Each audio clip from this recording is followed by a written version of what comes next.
The main reason why me personally, I do not want the PS6 to be backwards compatible, and also why I kind of hate the fact that the PS5 was backwards compatible, is because to me, I feel like this gives PlayStation a huge crutch to lean on, man, when it comes to next gen gaming. Let's just say you're a normal gamer, like most of us out here, like myself. You would honestly look at PlayStation allowing their latest next gen consoles to be able to play older PS4 games as like a good thing, right? Feel like the real issue that lies behind having a console to be backwards compatible like that is the fact that now PlayStation and these gaming studios that are out there do not really have to focus right away or even put too much effort into creating next gen games for us to be able to play with our next gen consoles. Because think about it, y'all, they can always just rely that us gamers that are out there right now, man, will always have something that we can go back and we can play all the time, man, regardless of the lack of new games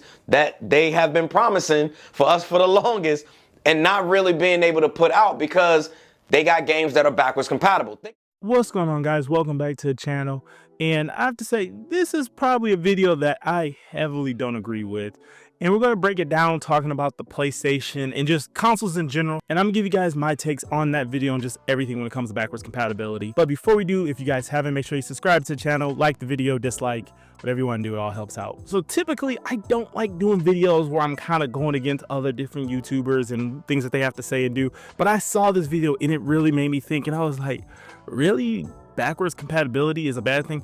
Now, I know when Microsoft did this years ago when they first announced it, you had people in certain camps that didn't care for backwards compatibility, but as the years have gone on, we have seen the reason for it. And I will say that I don't really see a downside having backwards compatibility. Backwards compatibility is actually one of the more important things to have in a gaming console, on top of the fact of keeping the life of old games. And is the problem that we have with a lot of games, like Nintendo, for example, releasing games and then wanting to charge us $1,000 for the same game all over again.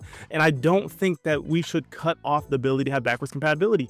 Now, like I said, I watched this video a few times actually to kind of form my thoughts and just give you what I think about backwards compatibility. Look at games like The Last of Us, for example, and people are very tired of Sony constantly dropping remakes, and we can easily blame Sony for making all of these remakes and then charging us for it, or we could just kind of start blaming ourselves for keep buying these games.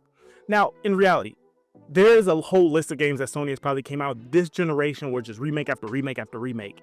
But the problem is they're not going to keep releasing these games if we, the consumers, don't keep buying them. If we was to stop purchasing these games and kind of like talking with our wallet, Sony would not come out with another Last of Us remake. They would not come out with another Horizon Forbidden West remake and all these other remakes that I can't even think off the top of my head, but there was a lot of them. And they would just be focusing on making more games. Now, the thing is, games like Last of Us, that could have just been ported to the PlayStation 5, and I think it actually is. I think you can play the PlayStation 4 version on there. Horizon Zero Dawn, it is playable on the PlayStation 5, and it could just end it right there. But when you actually are going out to buy these games, of course, they're going to keep making the money because they see, oh, this is easy profit. Charge $10 and guys just buy the game that you already own. Of course. Meanwhile, companies like Xbox aren't doing that. Now, this is not a PlayStation versus Xbox video, but I do have to point out, we're talking about we should kill off a service that is actually very fundamental because we're now giving Sony an excuse that they can't make a particular thing because they're so busy focused on that. That's not really a good excuse. And what I mean by that is Microsoft has time and time again, and granted, Microsoft is a much bigger company. I have to add that out there. But Microsoft is literally making these games run better. They're giving it, better frames. They're giving it HDR support. They're doing all this stuff in these games and still releasing a huge lineup of games on top of that. And then Microsoft in the console space is leading backwards compatibility at the same time. And they still have a list of new games coming out this year, like Fable, for example. I don't remember their whole list of games, I'm gonna be honest with you off the top of my head, but they have a bunch of games that are supposed to come out this year. I know we have Avowed coming out, what is it, next month? Obviously Call of Duty's coming out. That's every year. That's not a surprise. Fable allegedly supposed to come out this year, and like I said, there's a bunch of other ones. I think South of Midnight, I think is another game called. So you guys are kind of getting my point. Now here's the thing. Dropping backwards compatibility is an extremely bad idea for the consumer. This only benefits the company, and I'm gonna explain. But we have games like this. This game is actually extremely popular. A lot of people love it. I actually love it, though I haven't completed it. Now, for people like me, for example, I actually own an old school PlayStation 3, so I can pop this disc in and play it anytime I want to. Now, as of recently, they did, like I think it was in the past year or so, they did make this game available for the newer systems. And people that actually missed this game, never got to play it, are actually able to go out and play it.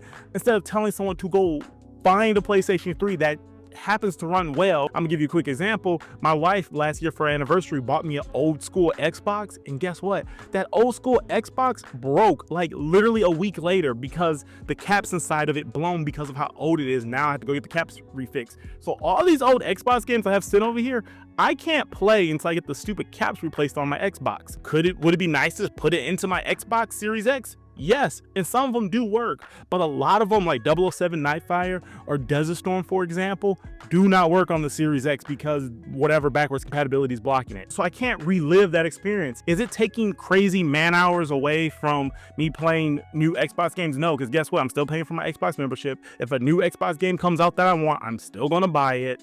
But those times when I don't really have anything to play, I don't really know what I want to play, I'm like, oh wait, I never actually played this game before, because I never played Metal Gear Solid when I was a kid. I never actually played through those games, and now as an adult, I'm like, I want to play through those games. They're not totally locked behind a system that you can't really buy anywhere of ease of use. And even if you can buy it, you still have to go through the hassle of maybe the adapters don't work on modern TVs. Maybe you just don't want to have to go behind your TV every time because there's only a couple HDMI ports back there and re-switch up the systems every time you just want to play one game. And again, you have to spend $100 for the system. Then you have to buy these games and hope to God that the price isn't jacked up on it anymore. So you have to go ahead and deal with that as well. And then on top of that, you have other games out there that you can't play anymore. Like, let's look at this. Metal Gear Solid 4. This game is locked on the PlayStation 3. That is it. It is not on an Xbox. You can't get this on PC legally.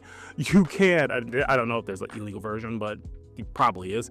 You cannot get this game on PlayStation anything for a period of time. If you did have a PlayStation 4, you could use the streaming service and actually stream this game and play it. But Sony, when they switched over to their new streaming service, they got rid of this, and this game is literally only accessible through behind the PlayStation 3. This is a great game for a lot of people, and people like me, for example, I have yet to play this game. I've owned this game for like a longest heck time, but because I haven't beat this one yet, I haven't got to this one yet. And as of right now, there's no remakes or remasters or anything for that. So to then turn around and say that, no, we should just lock that behind PlayStation. If you didn't play the game, you missed it, or you have to go out and buy one. It just doesn't make a lot of sense. And I feel like they should allow PlayStation or Steam to have this game so it can reach a wider audience and more people can play it. That's not going to stop people from playing Call of Duty. That's not going to stop people from playing NBA 2K. There's still going to be a huge amount of people playing those games. That should not also deter Sony from saying, oh, well, we're going to give a Metal Gear Solid 4, but if we do that, no one's going to play the new Ghost of Yotei. That doesn't really work hand in hand. On top of that, there are franchises that I wish that they would make remakes for. Let's look at the Resistant franchise or whatever. Now, Sony did make these a little bit easier because they now included these in their PlayStation Plus subscription, which I'll talk about in 1 second. But these are actually popular franchises that I would love to be able to sit and play. Fun fact, I'd never played these as a kid. I only got to play these as of recently, and I'm still actually in the first one. I have to get through 2, and I have 3. I got to get through 3 as well. So do I now miss out on this franchise because I may not own the system? Now, granted, I do own the systems, but for ones who don't, do you miss out on the franchise? No, that's a horrible idea. To say that a streaming service is the fix for this is horrible, because a lot of people don't want to pay a monthly subscription to play old games. I can pop this in. This game cost me $5, okay? And I get to now play this game for only $5 because I own the system. But if it was on PlayStation, it'd be so much nicer if I could just pop this in like Xbox can, and just pop this in my system and play it without having to get a PlayStation 3. That would make the experience so much better. Can we go back to the Killzone series? I would love to go back to the Killzone series and play these games, but unfortunately we can't, because these as well are locked on the PlayStation 3. I feel like they should remake these games. I feel like if they remade it for a modern audience today, it would probably take off. Now, that's just my opinion. I have a bunch of Soulcom up there as well. I just didn't bring those down, but I have a bunch of Soulcom games. There are games that people in my comments talk about all the time that they wish that Sony would bring back, and Sony's not bringing back anytime soon, if ever. They're so busy stuck on making Last of Us because Last of Us gives so much money, because we have these unfortunate PlayStation fanboys that just want to keep buying the same game over and over and over again. If you brought back a game like Splinter Cell, I would love that. I would play that as a remake. If they remade it from the scratch and did all over again, I would play that. Now, Ubisoft is known to mess a lot of stuff up, so I don't have a lot of hope behind that. Or here's another example. Backwards compatibility can also show developers that there's certain franchises that we want to come back. Look at Crash Bandicoot, for example. They brought out that trilogy, and then after the trilogy came out, they came out with Crash Bandicoot 4. Or better yet, let's look at games like Call of Duty, just as an example.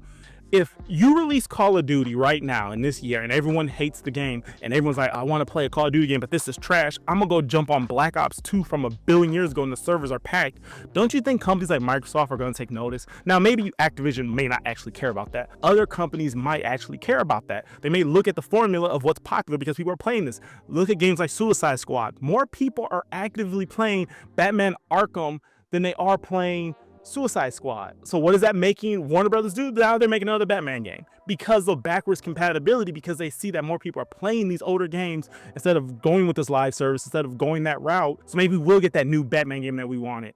And that could have stemmed from backwards compatibility. Now, here's the other thing I have to bring out is we should be out the mindset of wanting consoles to be like traditional consoles from back in the day. Now, there can be some conflicts with that, especially when it comes to Microsoft. I know a lot of stuff with Xbox is changing, and me personally, I don't even like all the changes that they're doing, but I feel that consoles should be getting closer to PC gaming. One of the biggest things that PC gaming has that console cannot hold a candle to, the hugest library of games because of backwards compatibility. Here's another thing. I did not get to play the Half-Life series as a kid. I really sound like I had a horrible childhood. I really didn't, but there's just some franchise I never got to play because I didn't have a PC. Well, that's a lie. My friend did have Half-Life 2 on the original Xbox, and we did play it over his house, but I didn't really know what was going on. We didn't finish the game, and I didn't play the first one, so there was a lot of confusion going on there. The point is, there are a series of franchises that I can jump on my PC and now play, on top of the fact that just the other day, they released an update to Half-Life 2 with the new RTX graphics card or whatever they have going on. Didn't really read that deep into the story, but they are now adding, I don't know if it was ray tracing, better lighting or whatever, but the old Half-Life 2 game looks so much better. So you now can relive those days when you were younger and be more excited for that game that you used to love.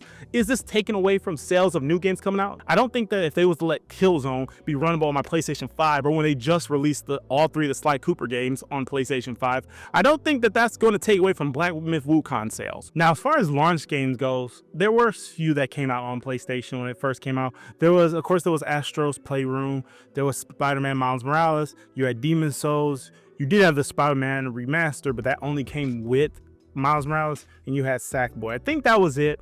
There was other games that came out literally a month or two later, but we got to get out the habit of trying to blame Sony for dumb consumer moves. At the end of the day, Todd Howard said it really well when it came to Skyrim. If you guys keep buying these games, we're going to keep making them. We're going to keep making Skyrim over and over and over again because you guys keep paying for them. And Sony and no other company is going to turn away free and easy money. So it makes a lot of sense. And ultimately, I'll link the other video down below so you guys can check out the whole video from that perspective. So this one makes a little bit more sense.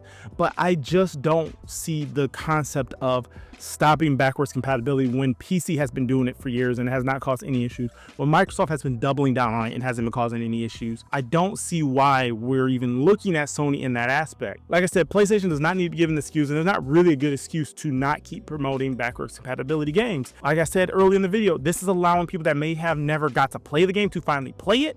We can't, not everyone may be in the PlayStation camp or a PlayStation fanboy and be able to play every single thing that PlayStation comes out with, but there's a lot of people that may want to just catch up on a particular series or franchise, or maybe get to experience what other people experienced before, or just relive some of the younger days.